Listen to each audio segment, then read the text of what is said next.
কাইলৈ দেশত তৃতীয় পৰ্যায়ৰ নিৰ্বাচন অনুষ্ঠিত হ'ব। দেশৰ ৯৩টা সমষ্টিত অনুষ্ঠিত হ'ব ভোটগ্ৰহণ। পুৱা ৭ বজাৰ পৰা আৰম্ভ হ'ব ভোটগ্ৰহণ প্ৰক্ৰিয়া আৰু নিৰ্বাচন সূচী মতে ৯৪টা সমষ্টি আছিল তৃতীয় পৰ্যায়ত। আৰু চুৰাটত বিনা প্ৰতিদ্বন্দ্বিতাৰে নিৰ্বাচিত হয় বিজেপি প্ৰাৰ্থী আৰু কোন ৰাজ্যৰ কিমান সমষ্টিত ভোটগ্ৰহণ অনুষ্ঠিত হ'ব আমি আপোনালোকক সবিশেষ জনাবলৈ চেষ্টা কৰিছো। আৰু কাইলৈ যেহেতু দেশত তৃতীয় পৰ্যায়ৰ নিৰ্বাচন অনুষ্ঠিত হ'ব, পুৱা ৭ বজাৰ পৰা আৰম্ভ হ'ব ভোটগ্ৰহণ প্ৰক্ৰিয়া আৰু কোন কোন ৰাজ্যত আচলতে কিমান সমষ্টিত ভোটগ্ৰহণ অনুষ্ঠিত হ'ব আমি আপোনালোকক সবিশেষ জনাবলৈ চেষ্টা কৰিছো।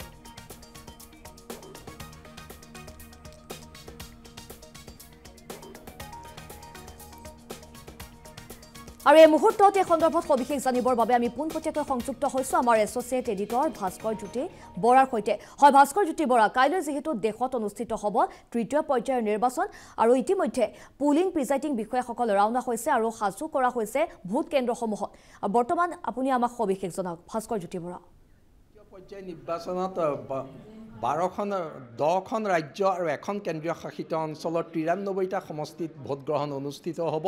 94টা সমষ্টিত ভোটগ্ৰহণ হোৱাৰ কথা আছিলে, কিন্তু 94টা সমষ্টিৰ গুজৰাটৰ চুৰাটত বিজেপি বিনা প্ৰতিদ্বন্দ্বিতাৰে বিজয়ী হৈছে। বিজেপি বিনা প্ৰতিদ্বন্দ্বিতাৰে বিজয়ী হোৱাৰ কাৰণে সেই সমষ্টিত নিৰ্বাচনৰ প্ৰসংগ নাই আৰু সেইকাৰণে 94টাৰ ঠাইত 93টা সমষ্টিত কাইলৈ নিৰ্বাচন অনুষ্ঠিত হ'ব। 93টা সমষ্টিত নিৰ্বাচন অনুষ্ঠিত হ'ব। আমি গ্ৰাফিক্সৰ জৰিয়তে কোন ৰাজ্যত কেইটা সমষ্টিত নিৰ্বাচন অনুষ্ঠিত হ'ব সেয়া দেখুৱাবলৈ বিচাৰিছোঁ। বিহাৰত 5টা সমষ্টিত কাইলৈ নিৰ্বাচন অনুষ্ঠিত হ'ব। বিহাৰৰ 5টা সমষ্টিত নিৰ্বাচন অনুষ্ঠিত হ'ব। ছত্তীশগড়ৰ 7টা সমষ্টিত নিৰ্বাচন অনুষ্ঠিত হ'ব। ছত্তীশগড়ৰ মাওবাদী অধ্যুষিত অঞ্চলত 2টা সমষ্টি আছে, এই সমষ্টি দুটাত কাইলৈ নিৰ্বাচন অনুষ্ঠিত হ'ব। ছত্তীশগড়ত 7টা সমষ্টিত নিৰ্বাচন অনুষ্ঠিত হ'ব।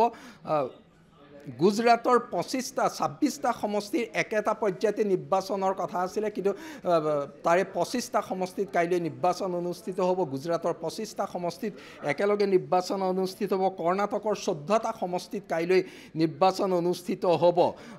কেন্দ্ৰীয় শাসিত অঞ্চল দাদৰা নগৰ হাভেলীত 2টা সমষ্টি আছে, 2টা সমষ্টিত নিৰ্বাচন অনুষ্ঠিত হ'ব। দাদৰা নগৰ হাভেলী সমষ্টি আৰু দমন দিউ। পূৰ্বে এই দাদৰা নগৰ হাভেলী আৰু দমন দিউ দুখন কেন্দ্ৰীয় শাসিত অঞ্চল আছিল। 2019 চনত দুইখন কেন্দ্ৰীয় শাসিত অঞ্চলকে একগোট কৰা হয়। ফলত এই কেন্দ্ৰীয় শাসিত অঞ্চল দাদৰা নগৰ হাভেলীত 2টা লোকসভা সমষ্টি আছে, তাৰ 2টা লোকসভা সমষ্টিত কাইলৈ নিৰ্বাচন অনুষ্ঠিত হ'ব। মধ্যপ্ৰদেশৰ 9টা সমষ্টিত কাইলৈ নিৰ্বাচন অনুষ্ঠিত হ'ব। মহাৰাষ্ট্ৰৰ 11টা সমষ্টিত নিৰ্বাচন অনুষ্ঠিত হ'ব। উত্তৰ প্ৰদেশৰ 10টা সমষ্টি আৰু পশ্চিমবংগৰ 4টা সমষ্টিৰ লগতে অসমৰ 4টা সমষ্টিত কাইলৈ নিৰ্বাচন অনুষ্ঠিত হ'ব। মহাৰাষ্ট্ৰ, উত্তৰ প্ৰদেশ, কৰ্ণাটক আৰু গুজৰাটত কেইবাটাও হাই প্ৰফাইল সমষ্টি আছে। এই সমষ্টিসমূহত নিৰ্বাচন যথেষ্ট আকৰ্ষণীয় হ'ব। উত্তৰ প্ৰদেশৰ কাইলৈ নিৰ্বাচন অনুষ্ঠিত হ'বলগীয়া সমষ্টিকেইটা হৈছে চম্বল, হাথৰাছ, আগ্ৰা, ফতেহপুৰ চিক্ৰী, ফিৰোজাবাদ, মেইনপুৰী, ইটা, বাদাউন, বেৰেলী আৰু পশ্চিমবংগৰ মালদাহ উত্তৰ, মালদা দক্ষিণ, জংগীপুৰ আৰু মুৰ্ছিদাবাদত কাইলৈ নিৰ্বাচন অনুষ্ঠিত হ'ব। এই সমষ্টিসমূহত দেখা গৈছে যে পশ্চিমবংগৰ মালদা উত্তৰ, মালদা দক্ষিণত নিৰাপত্তা ব্যৱস্থা কটকটীয়া কৰা হৈছে। এই দুটা সমষ্টিত সৰ্বাধিক সংখ্যক অধিক স্পৰ্শকাতৰ ভোটগ্ৰহণ কেন্দ্ৰ চিনাক্ত কৰা হৈছে। মহাৰাষ্ট্ৰৰ ৰায়গড়, বাৰামতী, ওচমানাবাদ, লাতুৰ, সোলাপুৰ, মাধা, চাংলি, সাতাৰা, ৰত্নগিৰি, কোল্হাপুৰত কাইলৈ নিৰ্বাচন অনুষ্ঠিত হ'ব। কাইলৈ নিৰ্বাচন অনুষ্ঠিত হোৱা ছত্তীশগড়ৰ সমষ্টিকেইটা ৰাজনৈতিক আৰু সামাজিক দৃষ্টিভংগীৰ ফালৰ পৰা যথেষ্ট তাৎপৰ্যপূৰ্ণ হিচাপে গুৰুত্বপূৰ্ণ হিচাপে বিবেচিত হৈছে। ছত্তীশগড়ৰ এই 7টা সমষ্টি হৈছে চাৰগুজা, জাংগীৰপুৰ, চাম্পা, কব্ৰা, বিলাসপুৰ, দুৰ্গ, ৰায়পুৰ, ৰাজগড়। বিলাসপুৰৰ এটা বৃহৎ অঞ্চল মাওবাদী অধ্যুষিত অঞ্চল, সেই অঞ্চলত নিৰাপত্তা ব্যৱস্থা যথেষ্ট কটকটীয়া কৰা হৈছে। বিহাৰৰ সমষ্টিকেইটা হৈছে জাঞ্জপুৰ, চৌপল, মাধেপুৰা, খাৰগেৰিয়া। এই আটাইকেইটা সমষ্টিতে তিনিকোণীয়া প্ৰতিদ্বন্দ্বিতা হ'ব বুলি ধাৰণা কৰা হৈছে। কাইলৈ তৃতীয় পৰ্যায়ত দেশৰ কেইবাজনো ৰাজনৈতিক ক্ষেত্ৰৰ মহাৰথীৰ ভাগ্য নিৰ্ণয় হ'ব। কেন্দ্ৰীয় গৃহমন্ত্ৰী অমিত শাহৰ নিৰ্বাচন কাইলৈ আছে। কেন্দ্ৰীয় গৃহমন্ত্ৰী অমিত শাহে গান্ধীনগৰ সমষ্টিৰ পৰা প্ৰতিদ্বন্দ্বিতা কৰিছে। গান্ধীনগৰ দেশৰ ৰাজনীতিত অতি গুৰুত্বপূৰ্ণ সমষ্টি। 1989 চনৰ পৰা গান্ধীনগৰ বিজেপিৰ দখলত আছে। LK আদৱানী কেইবাবাৰো গান্ধীনগৰ সমষ্টিৰ পৰা নিৰ্বাচিত হৈছিলে। 1996 চনত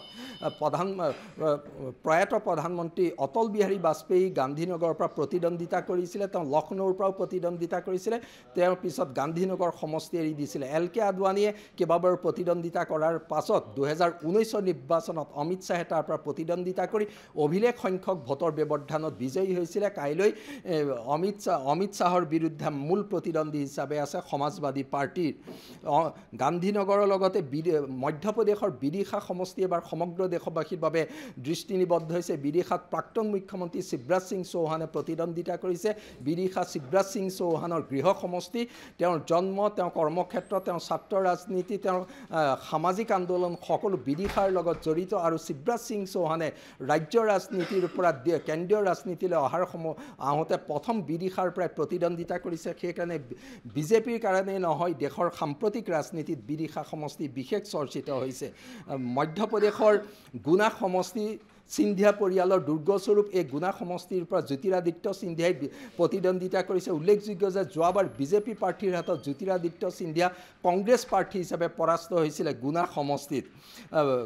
কেন্দ্ৰীয় সংসদীয় পৰিক্ৰমা মন্ত্ৰী প্ৰহ্লাদ যোশীয়ে কৰ্ণাটকৰ ধাৰৱাড় সমষ্টিৰ পৰা প্ৰতিদ্বন্দ্বিতা কৰিছে। তেওঁ একেৰাহে তৃতীয়বাৰ এই সমষ্টিটোৰ পৰা প্ৰতিদ্বন্দ্বিতা কৰিছে।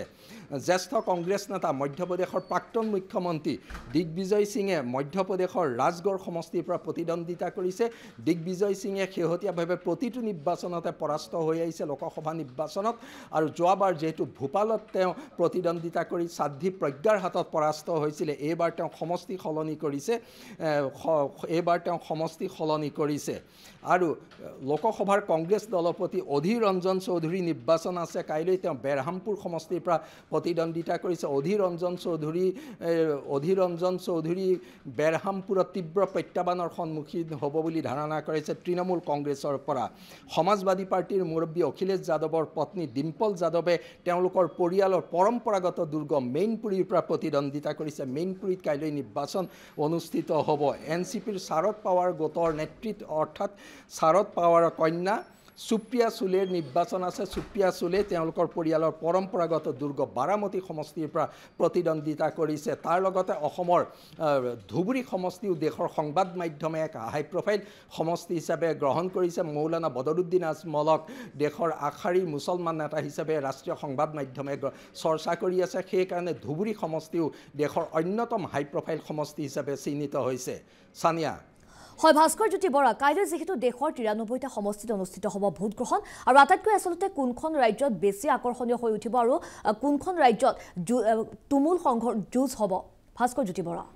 মানে মই ইতিমধ্যে উল্লেখ কৰিছোঁ গুজৰাটত ছুইপ কৰিব বুলি বিজেপি আশাবাদী। মধ্যপ্ৰদেশত তেওঁলোক আশাবাদী হৈ আছে আৰু তীব্ৰ প্ৰতিদ্বন্দ্বিতা হোৱাৰ সম্ভাৱনা বিহাৰত আহি পৰিছে। ছত্তীশগড়তো যথেষ্ট আকৰ্ষণীয় যুঁজ হ'ব বুলি ধাৰণা কৰিব পৰা যায়। কৰ্ণাটকত এইবাৰ আকৰ্ষণীয় যুঁজ হ'ব।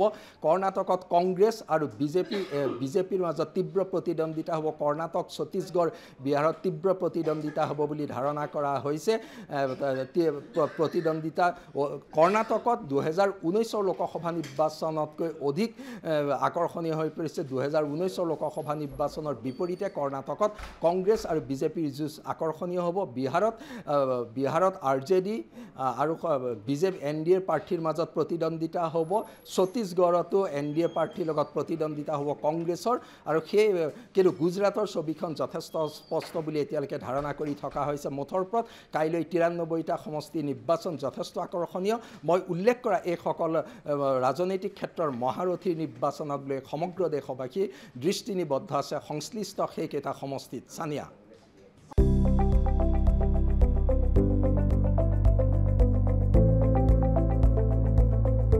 NB নিউজ, সহজ সৰল ভাষাত নৱভাৰতৰ কথা।